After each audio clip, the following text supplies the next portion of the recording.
My dear students, welcome back to my YouTube English channel, English with Malik sir.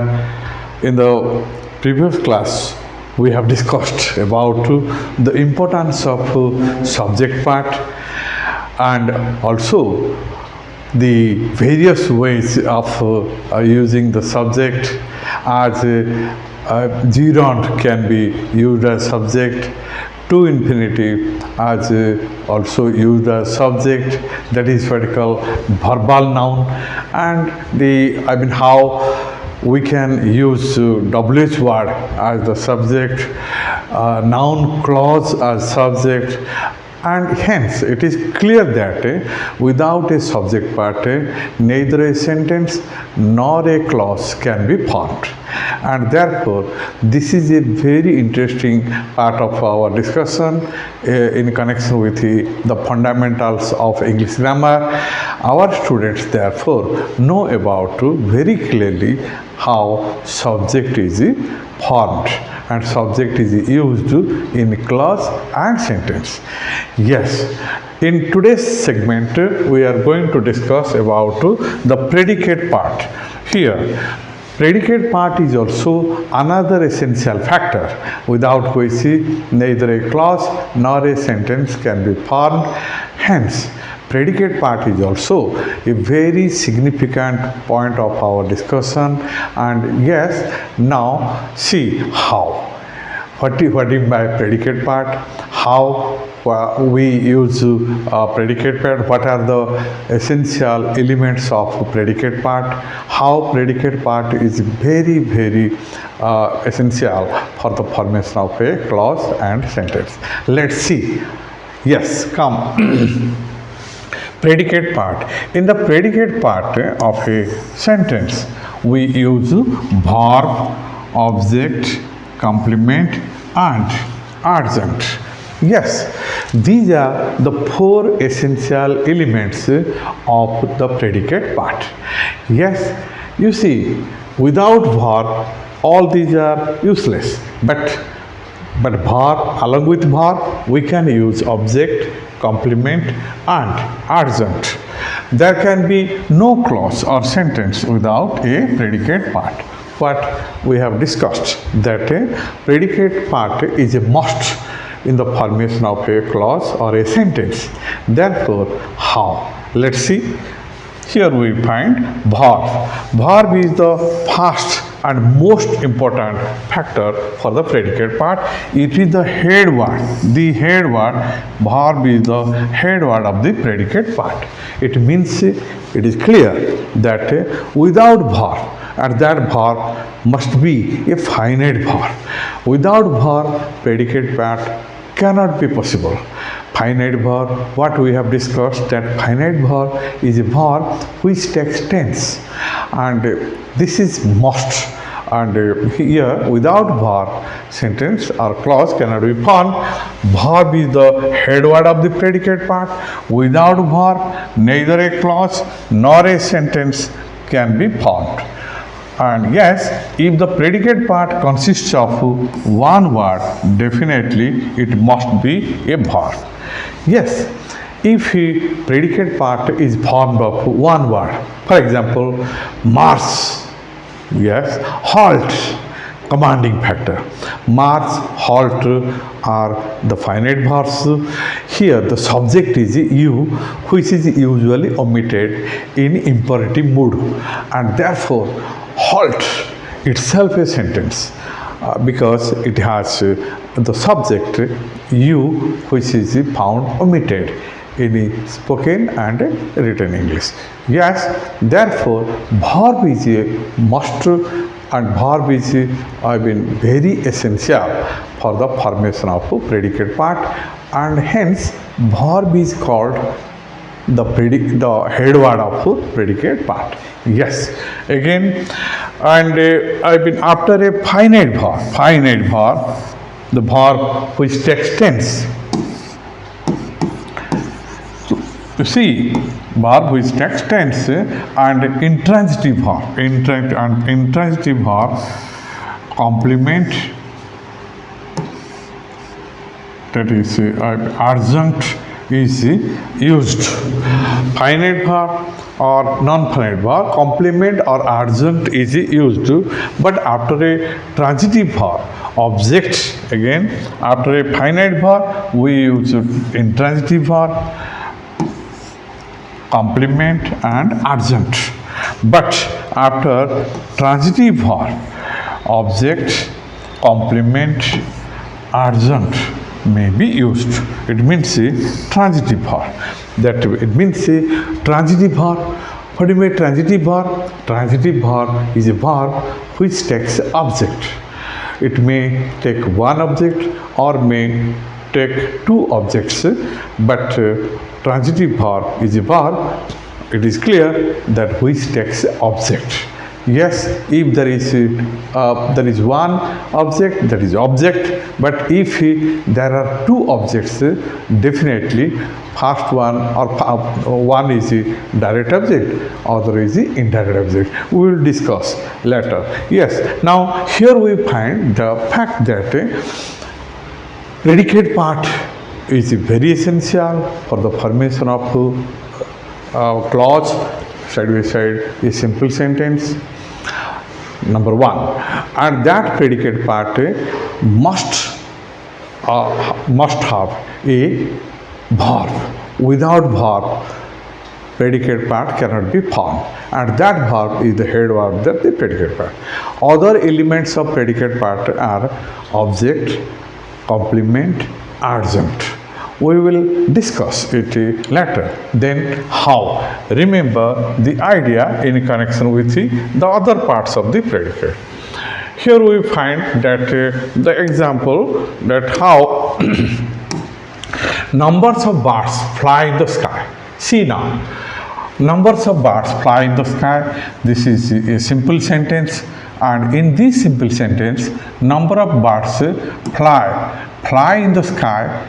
Fly in the sky is the predicate part, and here number of birds subject part SP, and fly is here the finite verb. Yes, fly is the head word of the predicate part. In the sky is adjunct. Here the finite verb. In the sky is the adjunct. Yes, we will discuss why, because adjunct part is the adverb part, and adverb or adverbial that can be removed from the sentence. The grammatical structure of the sentence will not be disturbed. If we use it, we can ornament it, and we can modify the verb in a very interesting manner so that our expression becomes more beautiful. Here another example, my friends, subject part, are in the library, predicate part, are is the head word of the predicate part. In the library is the complement, because in the library, in the last class we have done, it cannot be removed from the sentence. If it will be done, then definitely it will disturb the sentence construction. Yes, therefore here we find my friends are in the library, are is the verb, that is a finite verb, and this is the head word of the predicate part, and in the library is the complement, because we cannot remove in the library. If it is removed, then the sentence structure will be disturbed. Yes, fire. Here fire is the head word, fire, and subject is you, which is omitted. Fire is the head word of the predicate part, and it is also a sentence. Fire, it means the commander or somebody instructs the soldiers or somebody to fire. Here we find fire itself is a finite verb and also a sentence, because subject you is found omitted at the time of speaking or writing whenever it is in imperative mood. Yes, here we find then, therefore this is predicate part, fire, and subject you, subject part. and yes, therefore fire, and here itself fire is the head word because it is the verb, and I've been the head word of the predicate part. Okay, so in short we come to the point that verb is very essential, particularly the finite verb. Finite verb is very essential for the formation of a predicate part. Yes. How? Now come the next idea, that is object. As we know, object is one which receives the action of the subject, which receives the action of the subject. A noun or a pronoun or a noun phrase or an adjective. Yes, and that a noun or a pronoun or a noun phrase or an adjective or gerund or verbal noun or a clause may be used as object. Yes, you see, listen what we have discussed earlier, that for the purpose of getting object in our sentence there must be a transitive verb. Yes, once again, transitive verb. Transitive verb means the verb which takes object. Yes, therefore, transitive verb is highly essential for getting object. Then that is also another part of a very essential element of our predicate part. Yes. Example. Now you see, listen, the matter that I met Rahul in the office. I met Rahul in the office. Yes. I met Rahul in the office. I met whom? Rahul. Therefore, I is the subject, SP, subject part, and here met. Met is the transitive verb, and I met whom? Rahul. Rahul is the object. I met Rahul in his office. So, met Rahul in his office, that is predicate part. So, here we find subject part, met Rahul in his office, predicate part, and here in his office, here we find Rahul is the noun.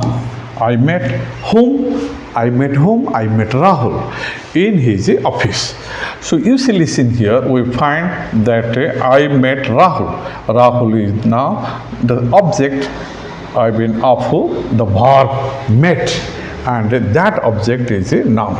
Again, in the second example, we find the chief guest awarded them yesterday. The chief guest, subject part, awarded them yesterday, predicate part, and here we find them is pronoun. Them is pronoun. You see, the chief guest awarded them yesterday. So here what we have discussed, that object may be a noun or noun phrase or pronoun. Pronoun is also treated as noun phrase. Yes, here we find them yesterday. Just for example, we say the chief guest awarded the top ranking players. The top ranking players is the noun phrase, and to avoid them or remove them, we can use them. It means in order to what we have discussed, that a pronoun is used to avoid the repetition, unnecessary repetition of noun phrase time to time, and hence we can remove it. And here we find the matter that them is the form of objective form of personal pronoun, and them is also a pronoun and a part of predicate part. It means awarded is the here the transitive verb. Awarded whom? Awarded them yesterday, and them is a pronoun. Okay, now come another example. We saw what? A beautiful European white horse. We saw TV, transitive verb. Saw what? A beautiful European white horse. Here here a beautiful noun phrase, NP, noun phrase. A beautiful European white horse. Horse is the head noun, and it is qualified that a beautiful horse is beautiful. Again, its origin is European and color is white. Therefore, here we find a noun phrase can be used as an object. Noun phrase, here we find noun phrase. We saw here we find from saw, yes, to white horse. Running, I mean, all these are what? So running, the predicate part, PP, predicate part, and yes, and again but a beautiful European white horse is the object.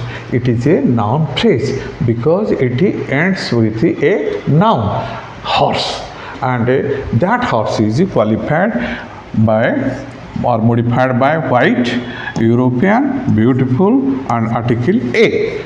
Yes, the other idea what we find, the viewers appreciated is the transitive verb, and here we find was appreciated. So the viewers is the subject, SP, and appreciated, here from appreciated, Rohit, the captain of Indian cricket team, and appreciated is the verb, and that verb is what we find, that is verb here, that is transitive verb. Again, that is transitive verb, TV, transitive verb. Whom? Rohit is noun, and another noun phrase, and here the captain of Indian cricket team, and here this is what we call opposition to Rohit, and noun phrase. Here Rohit noun phrase, captain of Indian team noun phrase. Point is here that whenever a noun phrase just makes another noun phrase clear, that is what we call opposition. Who is Rohit? Rohit is none other than the captain of Indian cricket team. Therefore, here we find also noun phrase, Rohit noun phrase, another the captain of Indian cricket team is also a noun phrase, and here we find appreciated Rohit. Who is Rohit?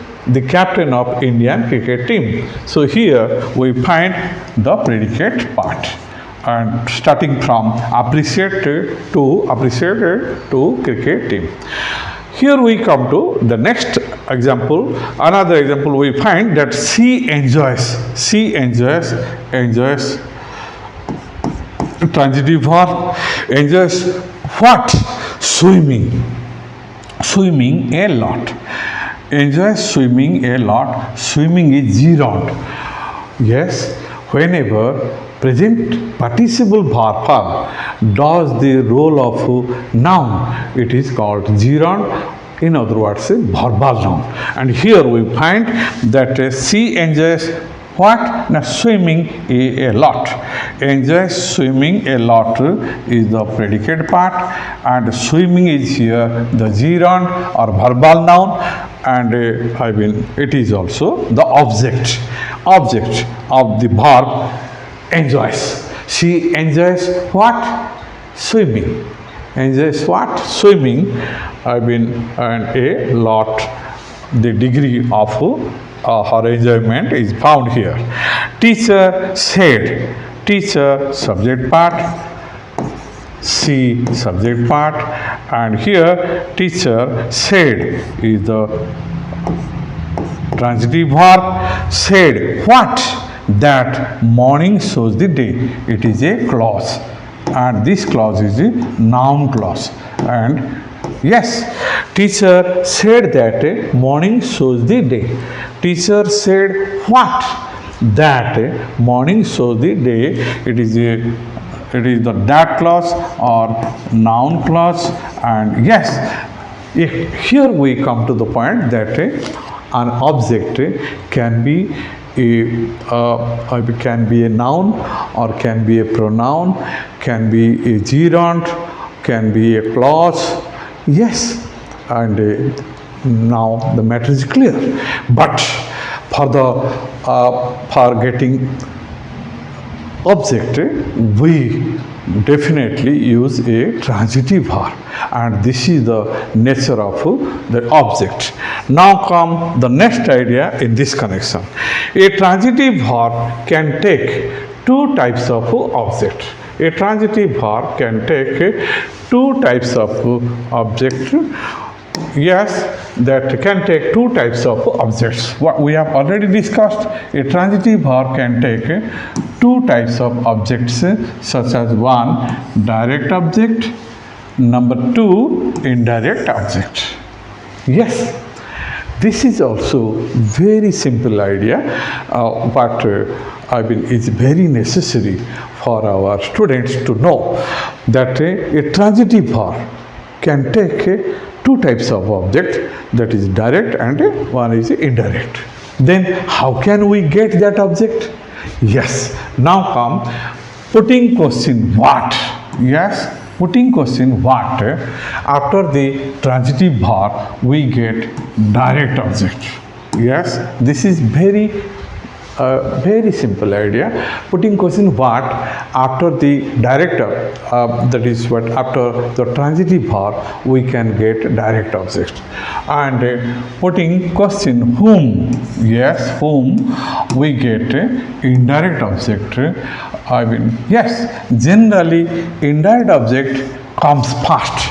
Yes, my dear students, if there are two objects, then definitely indirect object remains first, then the direct object. It is very natural idea. We find first the indirect object, then the direct object. And in order to get the direct or indirect object, it is very necessary on our part to put question what. If we put question what, we can get direct object, and if we put question whom, then we get indirect object. Yes, then how? Listen, and if indirect object is used, again, if we want to just change their places, then we find and keep the indirect object at the end of the sentence structure. Then definitely in any predicate part, then definitely the indirect object is preceded by preposition to or for. Yes, how? Remember, it is definitely to or for that element is used before it. How? Let's see. Mr. Das teaches us mathematics. Mr. Das, subject, and teaches us mathematics, predicate part. Teaches is the transitive verb. Here, Mr. Das teaches what? If we put question what, we find what? We find mathematics direct object. Mr. Das teaches us what? Mathematics direct object. Mr. Das teaches mathematics whom? Here, whom, and we get indirect object, that is us. Yes, this is the very easiest way to find out the direct and indirect object. Now come another example. Yes, if we change the position, then us is here indirect object, and Mr. Das teaches what? Mathematics. Yes, direct object and indirect object. So in this case, we find that to is the preposition, and here we find preposition, and this preposition is generally used before the indirect object if we change the position of indirect object and use it after direct object. Am I clear? So this is the matter. And here, let's see another example. My mother made me a cup of coffee. My mother, subject part or subject. My mother made me. Made is the transitive verb. Made what? Here we find a cup of coffee, direct object. My mother made a cup of coffee. For whom? Here we find that is me. So me is here. We find me is the indirect object. And yes, indirect object. Therefore, here we find that direct and indirect object, me is the indirect object. But if we change their places, then we find that my mother made, again transitive verb, made a cup of coffee, direct object, for me, indirect object, and for is the preposition, again preposition. So here we find to or for.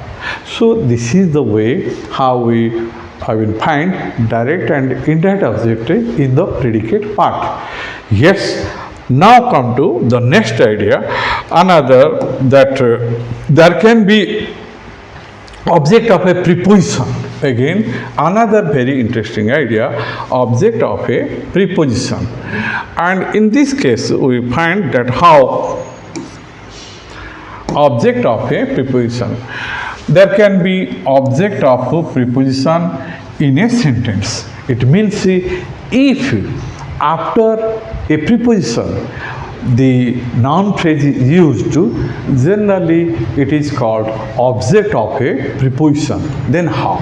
Listen, it may be a noun, that object of a preposition may be a noun or pronoun or gerund that comes after a preposition and completes its meaning.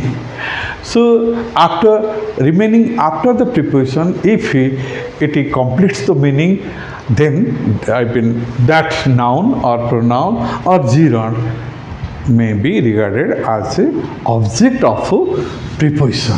How? Listen, example, and it is also known as prepositional object or complement.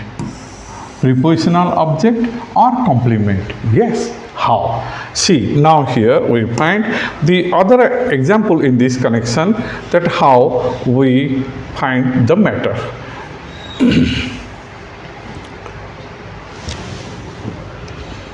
Yes, the idea is here that he has put the blankets on the bed. He, subject part, has put the blankets on the bed, predicate part. Has is the finite verb, and here the main word of the predicate part, has, and he has put the blankets. He has put the blankets. Put what? Here blankets object, and yes. He has put what? The blankets where? On the bed. So here on is the preposition and the bed is a noun phrase. And therefore here the bed is the object of preposition on. Object of the preposition on. And yes, we find she is good at dancing.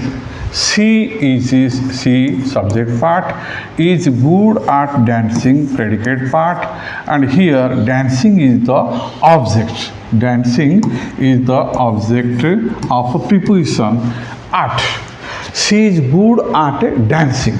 Dancing is the object and it is gerund or verbal noun. She is good at dancing. It means this is art of, this is an art, that is dancing, singing, writing, playing. So you see, these are definitely verbal noun, and here we find she is good at. Art is the preposition, and Therefore, here dancing is the object of a preposition art. So it is now clear that whenever the object is found after the preposition as a complement, this is what we call the object of a preposition. And this is also very interesting item. Many of our students don't know the object of a preposition, and here object of the preposition. Therefore, whenever the noun phrase comes after a preposition, that is where to object of a preposition. Now come next, an intransitive verb. Again, whenever we say about transitive verb, transitive distinction. Transitive verb is a verb which takes object. Yes, but intransitive verb doesn't take any object, but it has its value in the predicate part. How? Listen. Now come this on intransitive verb. Doesn't take any object. Doesn't take any object. Yes, the sun sets in the west. Here we find the sun subject part and sets in the west predicate part. Sets is the main verb, that is intransitive verb, ITV. In the west, sun sets in the west. In the west is the adjunct. Yes, the sun sets in the west. Here we find the matter that intransitive verb doesn't take any object. It has no object. If we say, can test, the sun sets what? No answer. Whom? No answer. Therefore, it is proved that intransitive verb doesn't take any object. Am I clear? Yes.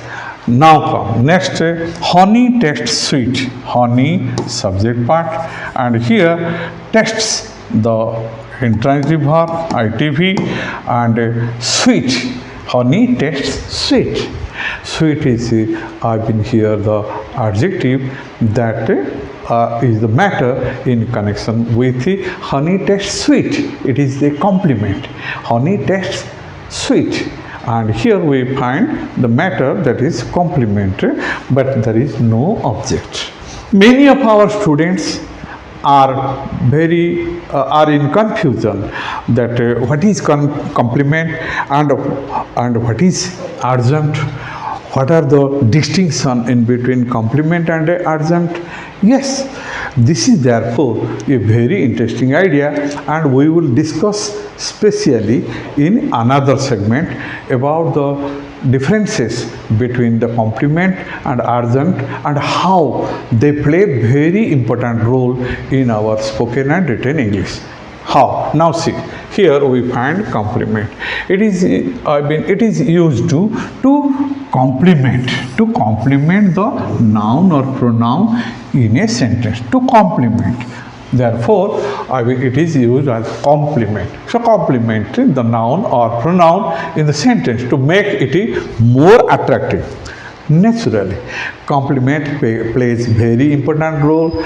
It is usually found at the end of the sentence, and it complements the noun or pronoun. Okay, once again, noun or pronoun.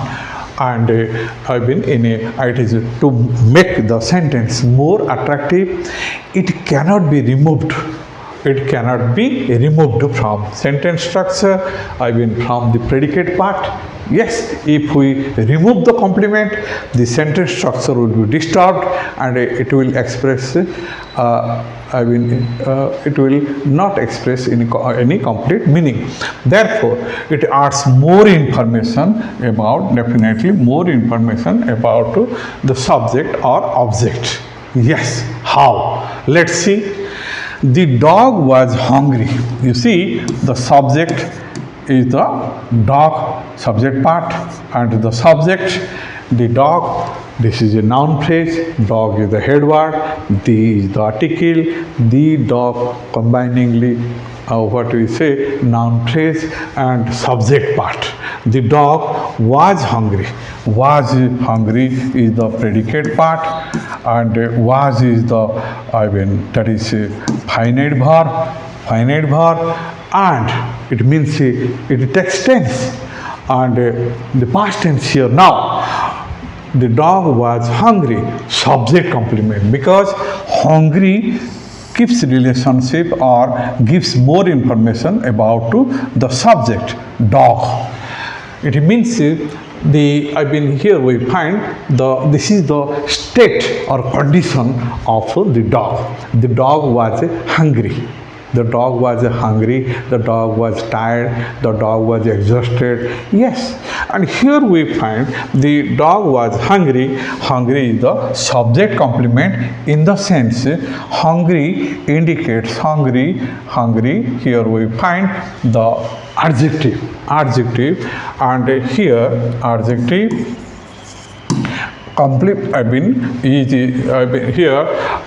is used here to complement subject, the dog. The dog was hungry. This was the state or condition of the dog in a particular time in past. Okay, now come next. The children are in the park. The children are in the park. Yes, this is another example. The children subject part, and are in the park predicate part. Are is the again finite verb, and in the park, yes, subject indicates the position of the children. Where? Yes, and subject complement means where are the children? Where are the children? Again, answer comes, children are in the park. Yes, children are in the park. In the park, here, subject complement. Yes, understood? Now come the next. Well, you see, the police found the officer guilty. Here, the police, subject part, found is the transitive verb, finite verb, and TV, transitive verb. Because the police found whom? The officer guilty. Found the officer guilty. So here, predicate part, found the officer guilty. So guilty is here, guilty, adjective, and object complement. In the sense, guilty is now indicating the officer. The police found whom? The officer, object, here officer, object, guilty. Guilty is the adjective, and that is used as an object complement. It means guilty refers to the officer. Who is guilty? The officer is guilty. Who found? The police found. Yes. Therefore, it is a very interesting idea to remember that how complement is used as object complement. Here, object complement, because guilty refers to the object. And yes, next idea, I have seen the dead. I have seen the dead. So I, subject part, subject again, have seen the is the predicate part, because our discussion is predicate part, and now we are coming across a number of very essential elements of the predicate part. Therefore, here we find the matter. Here we find that I have seen whom? Or what? The snake. The snake. Here the snake is the object, and the snake is the object, and dead is the adjective. So this dead qualifies the snake. I have seen the snake dead. I have seen what? The snake. In which condition? It is dead. It means it is no more. And yes, here we find I have seen the snake dead. It was not alive in the sense opposite. It was not alive, it was dead. I found the snake dead. So dead here refers to the snake. Here we find similar as guilty refers to the officer, dead refers to the snake. Yes, urgent. Yes, we find that once again here we find that urgent, or what is then urgent and how it is used in our sentence, particularly in the predicate part. Yes, as we have discussed that generally adverbs and adverbials are used as adjuncts. It means, as we have discussed in previous classes, that adjuncts and it means, in other words, adverbs and adverbials are used to modify the verb, and verbs in order to decorate or ornament or give more information about the verb. Yes, therefore they are used to decorate our sentence. Therefore, it is very necessary to know as many adverbs and adverbials as possible so that we can ornament our spoken and written English. Yes, and in the adjunct in the sense that used as adjuncts, it can be used either at the beginning, very interesting, or at the middle, yes, or at the end of a sentence.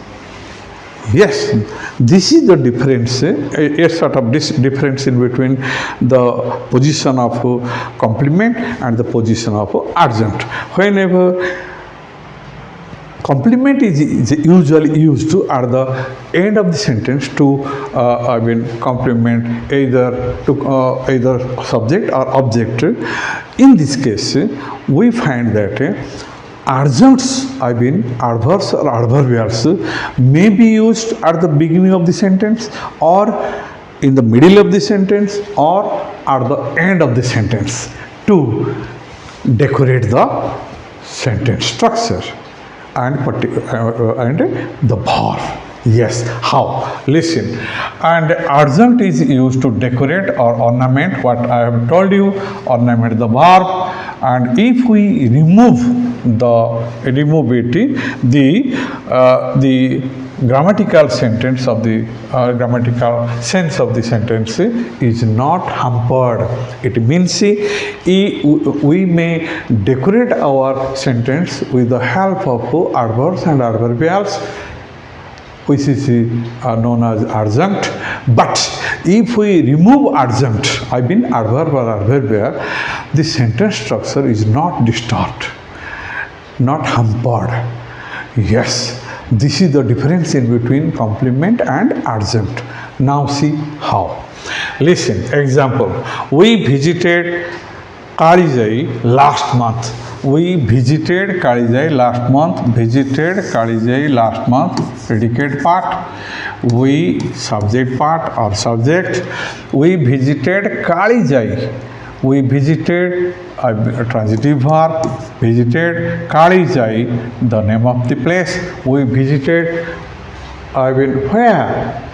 Here Kalijai last month. When? Last month. You see, last month. If we remove last month, definitely there will be no mistake. But last month, if we add last month, then definitely we can express that our visiting time was last month. Yes, we are now in May, last month, April, and here we find that we visited Kalijai in the month of April, last month. Yes, if we remove last month, then we visited Kalijai. It means we visited Kalijai also gives a complete sense, and there is no problem in grammar here. Yes. Now come to the next idea. My friend often comes late. My friend, subject part, often is the last month he is here, the adjunct. adjunct, and this last month can be removed. My friend often is the adjunct, and often comes late. My friend often comes late. It means often or very often, whatever we may write. My friend often comes late.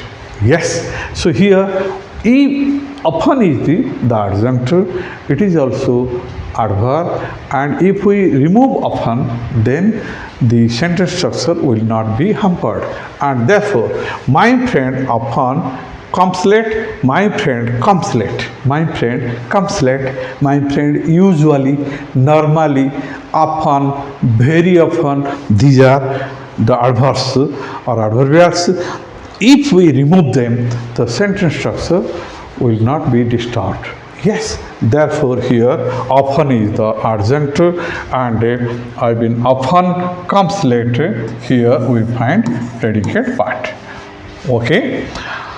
The train has just left the station. The train has just left the station, predicate part, and has, train is the subject part, has just here, adjunct. It means if we remove just adverb of time, and the train has just left the station, recently left the station. If we remove just or recently, then there will be no problem. It will give also the meaning, but just definitely gives some fresh additional meaning that the train has recently left the station. Yes, therefore, if we use adjunct, then definitely that will ornament our language, that will give more information. If we remove from our spoken and written English, then they also, the sentence structure also not be hampered. Yes, next come here, and I mean another, the boss couldn't attend the meeting due to his illness. The boss, subject part, yes, and couldn't attend the meeting due to illness, predicate part. Due to illness, if we, this is adjunct, and due to illness. So here we find that how due to illness the boss couldn't attend the meeting. What was the reason for non-attending the meeting? And here we find due to his illness. His illness was the major reason of his absence, and therefore he couldn't attend the meeting. Yes, and here we find due to his illness is adverb of reason. Adverb of reason, and if we remove it, then the boss couldn't attend the meeting. Yes, the sentence also gives some meaning, and definitely there will be no problem here in understanding the sentence structure. But due to his illness gives some reason, and it makes clear the factor that the reason behind the absent or non-attendance of the boss in the meeting. Yes. Now come. Next, here we find long ago there was a selfish giant. You see, listen, long ago. We have already discussed that adjunct can be used at the end of the sentence, at the beginning of the sentence, at the middle of the sentence. Yes, no doubt to adverb of position is there. Then definitely it is a very interesting factor to remember that it is depending upon our sense of expression and the rules of grammar about the position of adverbs and adverbials in sentence structure.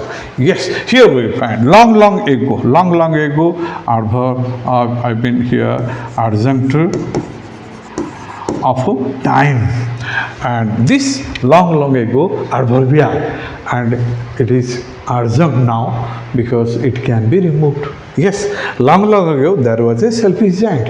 If we remove long ago, then we find that there was a selfish giant. Oscar Wilde, the famous story, The Selfish Giant. Yes, and here we find the matter that how long ago there was a selfish giant. Yes, we find the driver kept the car in the garage. Here we find the verb and kept in the garage is the predicate part, and driver is the subject part or subject. Kept the car where? Not in the garage. It here where. Then in the garage. This is arbor of place. And yes, where? And he has, therefore, the driver kept the car. Yes, okay. If we use in the garage, then definitely gives extra meaning. The driver kept the car in the garage. Yes. If we use safely, yes, another urgent. If we remove safely in the garage, then no problem, sentence construction will not be disturbed. Yes, and now come here. He has a 10 acres of land in his village. He has a subject part and has 10 acres of land in the village, predicate part, and here in the village is the urgent. And here he has 10 acres of land. If we put full stop here, then definitely the sentence structure will not be disturbed. He has 10. How many acres of land has he? He has 10 acres of land. Where? In his village. If we keep it, it gives extra information. If we remove it, it is the grammatical structure will remain undisturbed. Yes. And my friends are playing basketball in the stadium. My friends, subject part, are playing basketball in the stadium, predicate part. Are is the, here we find the finite verb taking tense. Are playing what? Here playing is the transitive verb and playing what? Basketball. Where? In the stadium. So here in the stadium is the adverb of indicating adverb of place. And if we remove, then my friends are playing basketball.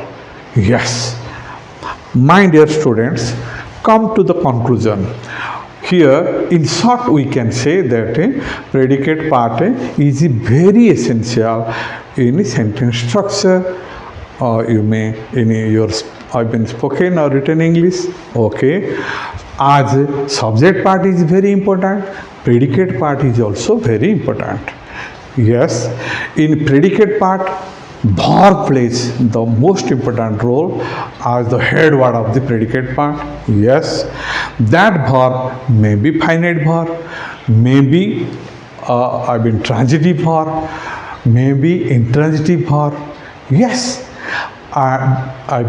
if there is no object, then without object also a sentence can be formed, predicate part can be formed. Yes, but if there is transitive verb, definitely there may be an object or two objects. And yes, if there are two objects, then definitely the first one is indirect, the second one is direct. We can interchange, it means their positions. If we use indirect object at the end of the after the direct object, then preposition to or for can be used to keeping the meaning in sense, meaning in mind. If we use person, then definitely to. If it was purpose, then for. Yes, these are the matter. Again, complement and that is urgent complement is used to complete the sentence. It is used at the end of the sentence. It cannot be removed. It may be a noun phrase or adjective phrase or prepositional phrase or adverb phrase. If we remove complement, then the sentence structure will be disturbed and it will be meaningless. But on the other hand, adjunct is used at the beginning, either at the beginning or at the middle or at the end of the sentence. I mean, to qualify the verb, modify the verb. If we remove adjunct, then definitely the grammatical structure of the sentence will not be disturbed. It will give meaning, but additional meaning cannot be found. And yes, this is the very interesting factor in connection with the predicate part, without which neither a clause nor a simple sentence can be formed. Yes, my dear students, with this I conclude this chapter, and we will discuss about adjunct and complement in the next segment. And I think you must have enjoyed the class. It is my instruction and advice to you to subscribe the channel, to give your comment, feedback. If you like it, you just share the video, read the video from beginning to end again and again. Then you can enjoy the matter, go through the examples and my explanation, because I'm here explaining you in very detail so that you can enjoy it the best. Give your comment and wish you all the best. Have a nice day. Thank you. Bye.